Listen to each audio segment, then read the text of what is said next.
getting back to, the caste-based occupations that we were just talking about, you also mentioned something interesting about a recent study that you read about the railway employees. Yeah, so, in India, we have a monopoly of the Indian Railways and everything. Yeah.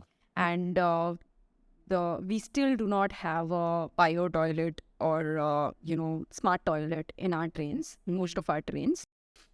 Although the government is working towards that, but largely it is still the usual toilets that we have in the train.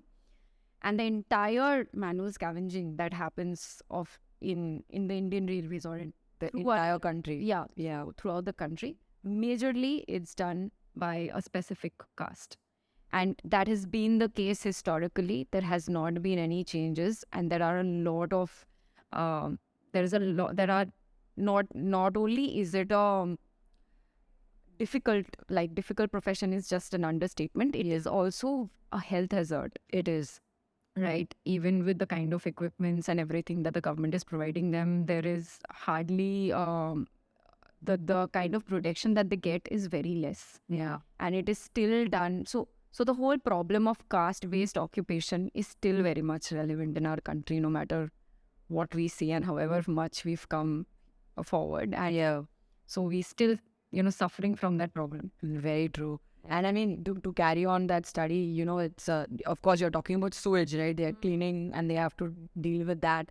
What I also have read in a similar report was they have to also discard of dead bodies of humans and animals, because we do still face a lot of deaths, right? Because of how our railways are built or how unsafe they are.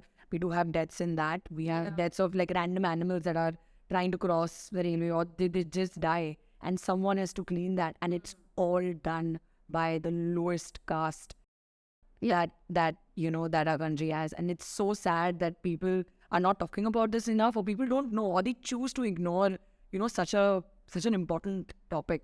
They don't, like, unless and until you are in this business, like you're in a sustainability profession, yeah, or like you've studied it, the awareness is very low. I mean, you go ask them about the share market trends, they'll be able to give you more insights. Yeah, like finance. Yeah, exactly. Or tech bro. Yeah, says whatever. But yeah, you're absolutely right. So I don't know. I don't know what can be a possible solution for, at least for the awareness building part of it. Of course, systemically there are a million things that can be done, but for the awareness part, hopefully people are listening in, and they start doing their own research. Of course, you listen to something and you should end up doing your own research. And I hope that this does trigger some uncomfortable conversations.